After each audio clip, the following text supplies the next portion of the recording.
जय जय राधा वल्लभ गुरु हरिवंश श्री वृंदावन श्री वनचंद।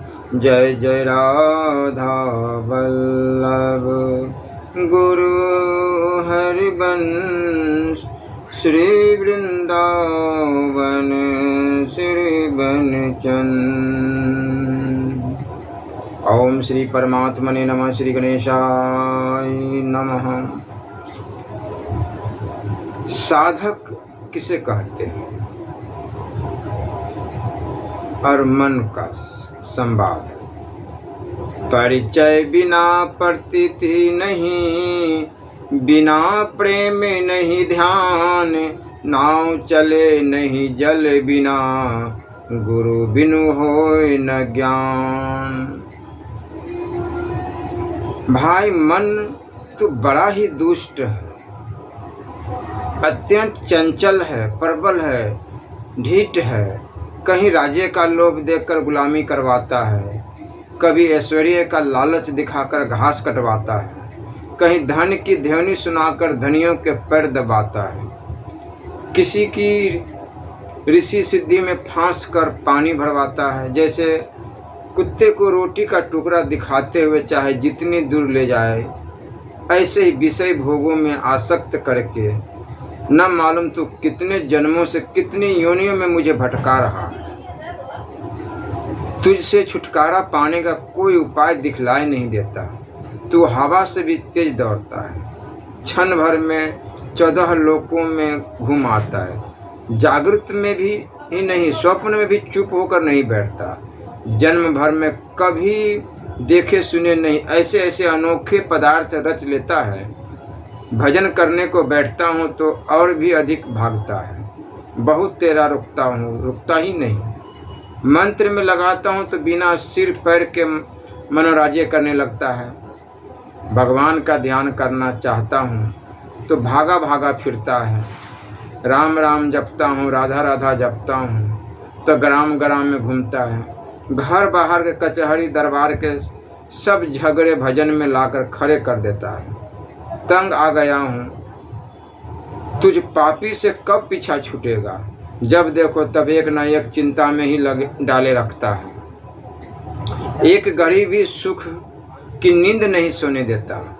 मैं संसार से मुक्त होना चाहता हूँ, तू मुझे लौटा लौटा कर उसी में डालता है। भूत के समान सदा मुझ पर सवार रहता है। सत्संग में जाना चाहता हूँ तो गंजीफा चौसर शतरंज में लगा देता है। स्वाध्याय करना चाहता हूँ तो उपन्यास सामने लाकर रख देता है। गीता पढ़ने बैठता हूँ तो कहता है घर में दाल नहीं है, घी नहीं है, मिर्च मसाला ख़त्म हो चुका है, जलाने को लकड़ियाँ नहीं है, मंडी का समय है,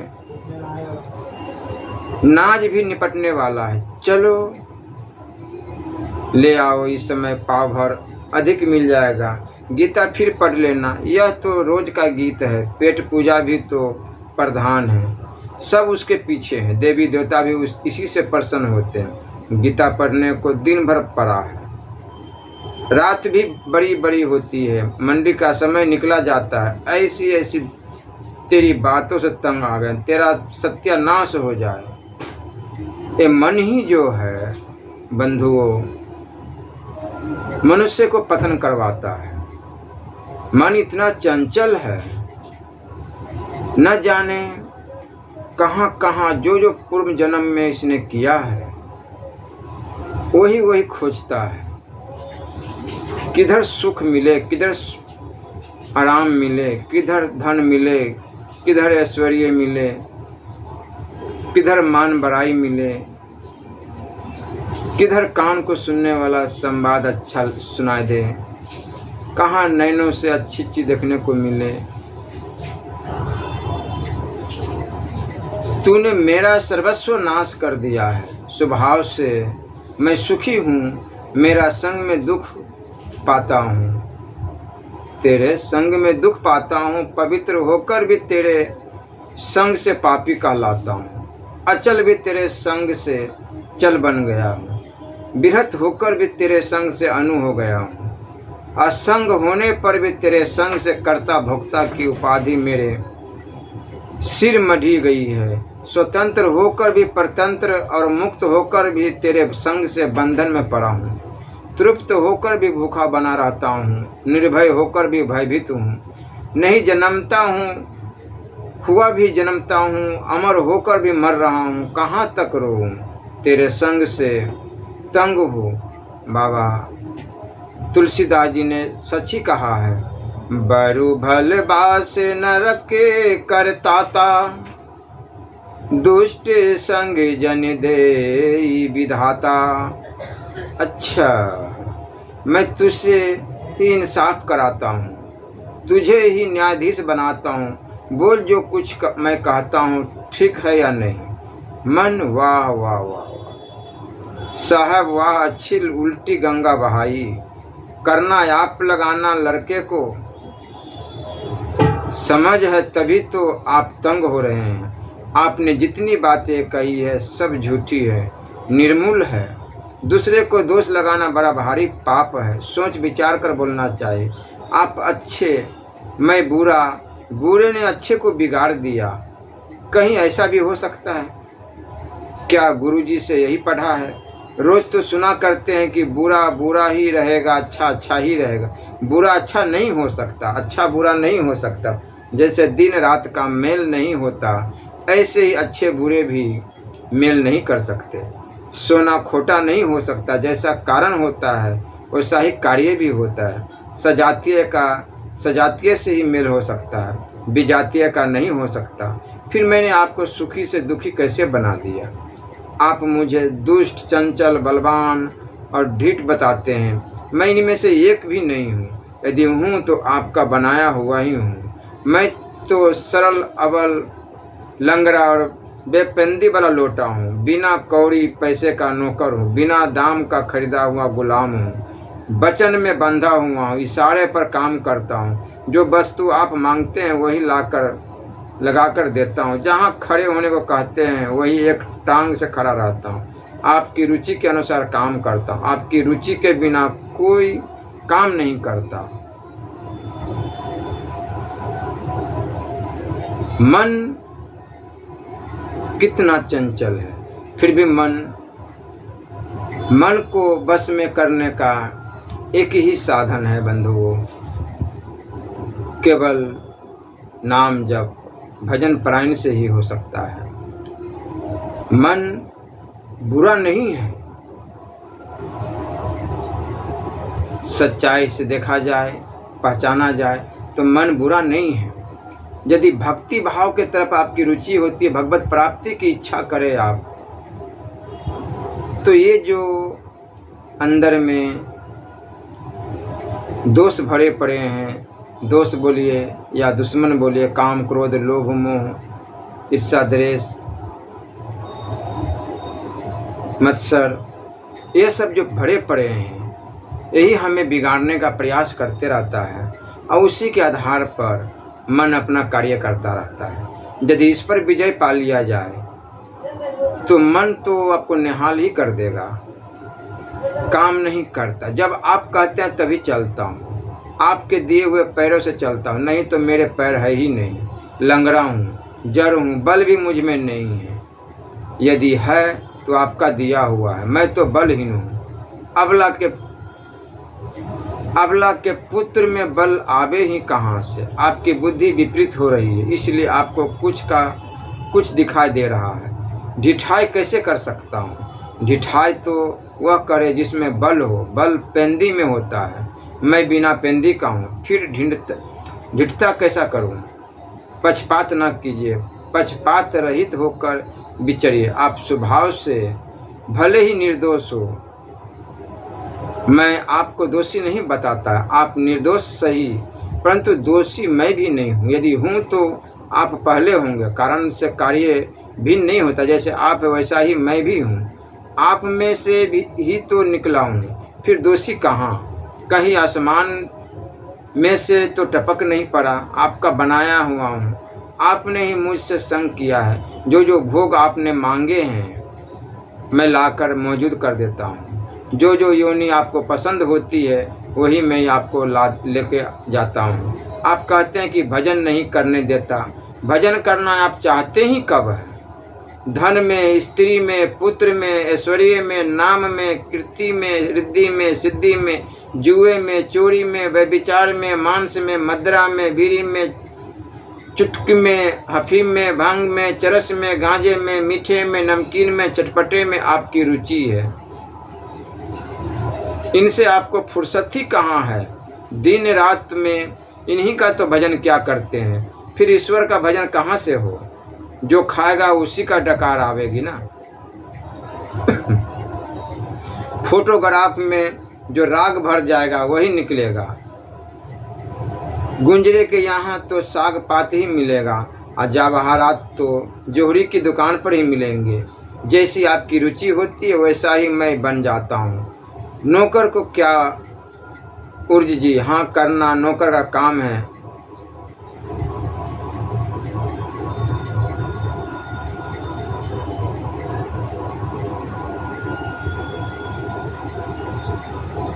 गुण वाला बना देता हूँ।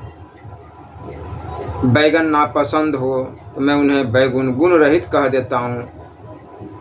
तुम्हें ग्राम में रहना, ऊँट बेलिया ले गई तो वहाँ कहना ही क्या। सुनिए, आपकी राजी में मेरी राजी है। आप स्वाध्याय कीजिए, प्रणिधान कीजिए, आसन लगाइए, प्राणायाम कीजिए, प्रत्याहार धारण, ध्यान समाधि कीजिए, राम नाम का जप कीजिए, नवधा प्रेमा पराभक्ति कीजिए, श्रवण मनन निधि ध्यासन कीजिए, शंकर जी की, कृष्ण जी की, राम जी की मूर्ति का ध्यान कीजिए। जो कुछ आप चाहे प्रेम से कीजिए। आप स्वतंत्र हैं। मैं आपको रोकने वाला कौन कह रहा है? मन। मैं तो कान पकड़ी छेड़ी हूँ, जिधर लगा देंगे उधर लग जाऊंगा। जब आप संसार से मुक्त होना चाहे तो मुझे घर बैठने की आज्ञा दे देना। नौकर की जड़ जमीन से 3.5 हाथ ऊंची होती है। जहाँ अपने जीव हिलाई अलग जा बैठूंगा। परमात्मा करे आप मुक्त हो जाए, बड़ी खुशी की बात। आप मुक्त हो जाएंगे तो मैं भी मुक्त हो जाऊंगा। आपके आश्रय से ही तो मैं हूँ, आपके साथ मेरी भी मुक्ति हो जाएगी। सच पूछो तो मुक्ति तो मेरी ही होगी। आप तो स्वभाव से मुक्त ही है। एकांत में जाकर भाई कहता है तो ठीक ही है। जैसे पुरुष की छाया होती है वैसा ही जीव का मन है। जैसा पुरुष होता है वैसा ही उसकी छाया होती है। जैसा मैं हूँ वैसा ही मेरा मन है। मन तो सचमुच जैसा कहता है वैसा ही है ही। मैंने उसे सत्ता दे रखी है, नहीं तो उसे बेचारे की सत्ता ही कहाँ है। वह तो सचमुच नौकर ही है। नौकर नहीं किंतु औजार है। औजार में अपनी सत्ता तो कुछ होती नहीं। औजार वाला अपनी मर्जी के अनुसार उसको उपयोग में ला सकता है। यही बात मन के संबंध में है। पर सब कार्य मेरे इच्छानुसार ही करता रहे। किसी कार्य को यदि मैं ही न कराऊं तो बात दूसरी। इससे सिद्ध होता है कि मन मेरा औजार है, जड़ है, और मैं स्वतंत्र करता चेतन हूँ। मैं मन के अधीन नहीं हूँ, मन मेरे अधीन है। इतना जानने से साधक सुखी हुआ। आयु प्रयत्न मन से इच्छा अनुसार कार्य लेता रहा और अंत में उसको छोड़कर स्वरूप में स्थित होकर हमेशा के लिए जन्म मरण रूप संसार से मुक्त होकर वैष्णव पद को प्राप्त हुआ। अज्ञान से सब दुख है। मन को मन समझते ही मन नमन करने लगता है, स्वाधीन हो जाता है। मन का स्वरूप न समझने से मन 40 शेर का हो गया। जानने पर छटाक का भी नहीं निकलता। न तोला, न मासा, न रति, न फूक मात्र से ऊर्जा। इतना हल्का हो जाता है। सच पूछो तो फूक का भी काम नहीं है। न हुआ ही हुआ है। बिना सिर पैर का भूत है। जहाँ पहचान लिया भू स्वाहा हो जाता है। स्वयंभू ही शेष रह जाता है। यह गुरु मंत्र है, इसको मत भूलो। हमेशा नाम जप, दूसरे का भला, दूसरे का हित कैसे हो, यही तो जीवन का सार्थक है बंधुओं। सच्चा साधक किसे कहते हैं? जिससे गुरु और शास्त्र के वाक्यों में पूर्ण विश्वास हो, वही सच्चा साधक है। उसका ज्ञान और भक्ति कोई एक लक्ष्य होना चाहिए और उसके लिए गुरुदेव जैसा विधान करे, उसमें कोई शंका नहीं होनी चाहिए। उसे सब कुछ त्याग कर उसी में लग जाना चाहिए। भक्ति मार्ग के साधक में प्रधानतया कौन गुण होना चाहिए? भक्त का प्रधान गुण भगवत भजन की तत्परता ही है। यदि वह निष्काम भाव से निरंतर भगवत भक्त चिंतन में ही मगन रहे तो श्वास श्वास में भगवान का नाम लेगा तो उसमें से सब गुण अपने आप आ जाएंगे। उसे और किसी गुण के उपार्जन का अलग उद्योग नहीं करने पड़ेंगे। केवल निरंतर भगवत चिंतन का ही अभ्यास करना चाहिए। श्वासा पलटे नाम बिन धिक जीवन संसार। भक्ति का प्रधान विघ्न क्या है? विघ्न तो अनेक है, तथापि भगवान के सिवा अन्य किसी का चिंतन करना अथवा भगवत वार्ता के सिवा कोई और बात करना ही प्रधान विघ्न है। अन्य क्रियाओं के विषय में तो कहना ही क्या है। ज्ञान मार्ग में प्रधान गुण क्या होना चाहिए? उसे विचार ही कर्तव्य है, अन्य सब गौण है। कर्म उपासना आदि अन्य साधन तो वह पहले ही कर चुका है। उनके द्वारा चित्त शुद्धि हुए बिना तो आत्म तत्व की जिज्ञासा ही नहीं हो सकती। अब तो केवल ब्रह्म विचार ही करना चाहिए। विचार स्वयं ही करना चाहिए या किसी के आश्रय से। अज्ञात वस्तु का बोध तो किसी जानकार के आश्रय से ही हो सकता है। जिज्ञासु के लिए आत्म तत्व ही अज्ञात ही है, अतः उसे भी गुरु शास्त्र अथवा किसी ब्रह्मवेत्ता के आश्रय से ही उसका विचार करना चाहिए। ज्ञान प्राप्ति का प्रधान विघ्न है वैराग्य की कमी, किसी भी प्रकार के नाम या रूप में आसक्ति होना ज्ञान प्राप्ति का प्रधान विघ्न है। ज्ञान और भक्ति के साधनों का एक साथ अभ्यास हो सकता है। इन दोनों का एक ही व्यक्ति एक साथ अनुष्ठान नहीं कर सकता। भक्त भगवत चिंतन करता है और जिज्ञासु विचार। जिज्ञासु को तो दुष्ट और दुष्ट सभी प्रकार के विषयों से वैराग्य होता है और होना भी चाहिए। अदिव्य यह सभी प्रकार की सृष्टि को मिथ्या समझता है। ऐसी दशा में उसका भगवान के नाम और रूपों में ही कैसे अनुराग होगा, और उनमें अनुराग न होने पर वह उनका चिंतन भी कैसे करेगा। जिज्ञासु तो संशय युक्त होता है, उसे तो भगवान के रूपादि के विषय में भी शंका रहती है, फिर वह भगवान का स्मरण कैसे करेगा। तो प्रहलाद जी, सुखदेव जी और नारद जी ज्ञानी नहीं थे, महाज्ञानी थे। बिना ज्ञान के भक्ति होना कठिन है। जब ही ज्ञान हो गया कि पंच तत्व शरीर है, ये शरीर भी इस संसार से मिली हुई है, और जो इस शरीर के अंदर जो परमात्मा बैठ के हैं आत्मा रूप में हृदय गुफा में, वही असली। उनको पकड़ लो। वो तो देख रहे हैं, हर क्षण क्षण का देख रहे हैं, हर सेकंड का देख रहे हैं।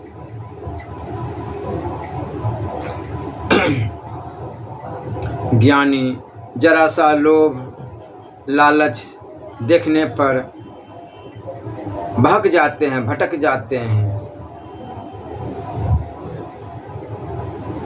दूसरों में दोष देखना, अपने आप को स्वस्थ देखना, ये कहाँ की बुद्धिमानी है। अपने अंदर जो कमियां हैं, जो शत्रु अंदर बैठे हैं, पहले उन्हें मारने का प्रयत्न करो, उन्हें बाहर निकालो। काम, क्रोध, लोभ, मोह, मत्सर, ईर्ष्या, द्वेष, इस सब को जो है बाहर निकालो। तभी जा कर के आपको सच्चा ज्ञान होगा कि संसार क्या है, संसार के लोग क्या है, परमात्मा क्या है। तभी आप पहचान पाएंगे। साधक उसी कहते हैं जो सभी से भगवत भाव रखे, जो सभी में भगवत दर्शन करे।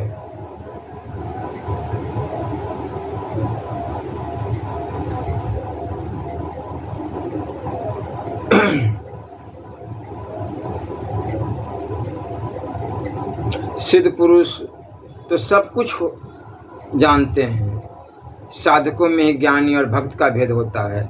जो ज्ञान का साधन करते हुए ज्ञानी है, जो भक्ति करते हुए भक्त है, और जो कर्म करते हुए कर्मी कहे जाते हैं। सिद्ध पुरुष तो समय समय पर सभी करते, किंतु यदि किसी भी एक निष्ठा का साधक अन्य प्रकार के साधनों में भी प्रवृत्त होगा तो वह साधक ही नहीं रहेगा, वह तो खिचड़ी हो जाएगा। परिणाम में भक्त भी अज्ञानी रह सकता है, उसे भगवान स्वयं ज्ञान करा देते हैं।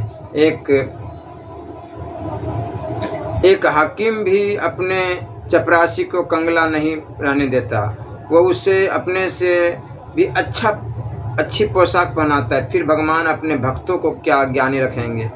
भक्त स्वयं ज्ञान नहीं चाहता, यह तो केवल भगवत प्रेम में ही मस्त रहता है, तथापि भगवान स्वयं ज्ञानवान है और भक्त निरंतर उन्हीं का ध्यान करता है। अतः उसके न चाहने पर भी उसमें धैर्य के प्रधान गुण ज्ञान का आविर्भाव हो ही जाता है, क्योंकि यह नियम है कि जो जिसका निरंतर चिंतन करता रहता है उसमें धीरे धीरे अपने इष्ट के गुण आ ही जाते हैं। योग दर्शन में भी चित्त प्रसाद के लिए वितराग पुरुषों के प्रसाद युक्त चित्त का चिंतन करने के लिए कहा है। जिस प्रकार भक्त को ज्ञान हो जाता है, उसी प्रकार क्या ज्ञान मार्गी को भक्ति भी हो जाती है। ज्ञानी जो स्वतंत्र है, बोध हो जाने पर तो उसकी जो इच्छा हो वही हो सकता है, किंतु जिज्ञासु की स्वभावत ही भजन में आसक्ति नहीं होती। वह तो पहले भजनीय तत्व के स्वरूप का ही निश्चय करना चाहता है। ऐसी कौन बातें हैं जो सभी प्रकार के साधकों को जाननी आवश्यक है। साधक को 4 बातें अवश्य जाननी चाहिए। अपना स्वरूप, मैं ईश्वर का अंश हूँ, देहादि नहीं हूँ। धैर्य का स्वरूप मेरा इष्ट देव सच्चिदानंद स्वरूप है। साधन का फल, इष्ट देव के प्रति आत्यंतिक अनुराग ही साधन का प्रधान फल है। साधन का विघ्न इष्ट देव के सिवा और संपूर्ण प्रपंच ही विघ्न है। जो पुरुष इस 4 बातों को जानकर साधन में प्रवृत्त होगा उसी को सफलता प्राप्त होगी। ये बातें सभी मतांतरों के लिए समान रूप से आवश्यक है। जिज्ञासु के लिए विचार करते समय निषेध की प्रधानता रहनी चाहिए या विधि की। निषेध की बोध तो निषेध से होता है, विधि से नहीं होता। जब तक प्रपंच और भगवान की व्यापकता का भी निषेध नहीं होगा तब तक बोध नहीं हो सकता। आरंभ में विधि वाक्य से बोध होना तो प्राय असंभव ही है। इसलिए हर समय नाम जप अवश्य कहे, राधा राधा राधा राधा राधा राधा राधा राधा राधा। अनादि काल से अज्ञानावृत रहने के कारण जीव की स्वाभाविक रुचि ऐसी हो गई है कि वह सदैव घृणास्पद बातों को ही सोचा करता है। जिस समय चेतन जीव को ज्ञान रूप स्पर्श मणि का संसर्ग प्राप्त होता है, उस समय उसके अंतःकरण में विप्लव सा हो जाता है। जीव के जन्मजात संस्कार विरोधी संस्कारों से लड़ने लगते हैं। परिणाम यह होता है कि साधक अपने को साधन शून्य देखकर घबरा जाता है। साधन में प्रवृत्त होना कठिन कार्य है। उसमें प्रवृत्त होने के पूर्व साधक को सत्संग कार्य से लेना चाहिए। बिना सत्संग के उसकी अपने साध्य में रुचि नहीं हो सकती। आवश्यकता है साध्य के प्रति रुचि तैयार करने की। जब रुचि तैयार हो जाएगी तो चाहे कितना ही दुस्साध्य साधन क्यों न हो, साधन घबरा नहीं सकता। मुझसे लोग प्राय पूछा करते हैं, बाबा साधन बताओ। मेरी समझ में नहीं आता कि वे दूसरे से साधन की बात क्यों पूछते हैं। जीव भगवान का कृपा पात्र अंश है, उसमें अनंत शक्ति है। जिस प्रकार अज्ञान में अपने अपने आप प्रवेश किया है, उसी प्रकार ज्ञान में भी वह अपने आप प्रवेश कर सकता है। ज्ञान ध्यान की बात किसी से पूछकर नहीं की जानी जाती। यह निरंतर सत्संग से प्राप्त होता है। प्रारंभ में निरंतर सत्संग करते रहना चाहिए। साथ में भगवत नाम का जप भी आवश्यक है। भगवान के नाम की कृपा से जीव का ज्ञान नष्ट हो जाता है और हृदय के स्वच्छ होते ही दिव्य प्रेम की प्राप्ति हो जाती है। यह प्रेम ही नामामृत, रूपामृत और लीलामृत का आस्वादन कराता है। प्रेम ही साध्य है और सत्संग ही साधन है। सत्संग के द्वारा आत्यंतिक निवृत्ति तो होती ही है, साथ दिव्य भगवद्य प्रेम की प्राप्ति भी हो जाती है। इसलिए सत्संग, नाम जप अवश्य करने चाहिए। सत्संग से जैसे दो काठ को आपस में घिसो तो अग्नि प्रकट हो जाती है, उसी प्रकार सत्संग से भक्ति की रुचि बढ़ेंगे, मन पवित्र होगा।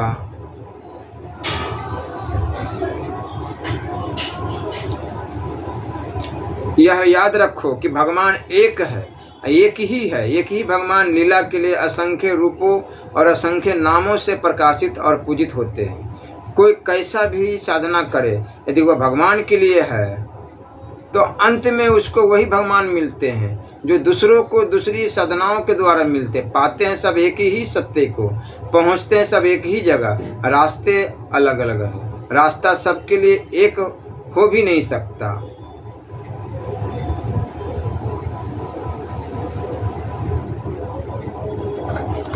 इसलिए हमेशा नाम जप, जो भी आपको अच्छा लगे, प्रिय लगे, नाम अवश्य जपना चाहिए। राधा राधा राधा राधा, राम कृष्ण हरि राधे कृष्ण। एक नाम पकड़ के कोई भी नाम का अर्थ लेना चाहिए। हर समय हर श्वासों में पता नहीं किस टाइम ये आखिरी श्वास हो। इसलिए बंधुओं, हमेशा नाम जप करते हुए सारा कर्तव्य का पालन करें। इसी में जीवन सार्थक है। नहीं तो फिर पता ही नहीं कि किस योनि में जाना पड़े, फिर मनुष्य जीवन कब मिलेगा नहीं मिलेगा कोई पता नहीं। यहाँ जो भी मिले हैं इस सब बिछुड़ने के लिए ही मिला है, कोई नहीं साथ देने वाला है। इस बात को अवश्य ध्यान रखनी चाहिए, याद रखनी चाहिए कि यहाँ ये रिश्ते, ये नाते, एक कुटुंब कोई नहीं अपना। इसलिए अपना धर्म को जानते हुए कर्म का पालन करें। धर्म का पालन करेंगे तो कर्म जो भी करेंगे अच्छा ही कर्म होगा, बुरा हो ही नहीं सकता। श्री राधा वल्लभ लाल की जय।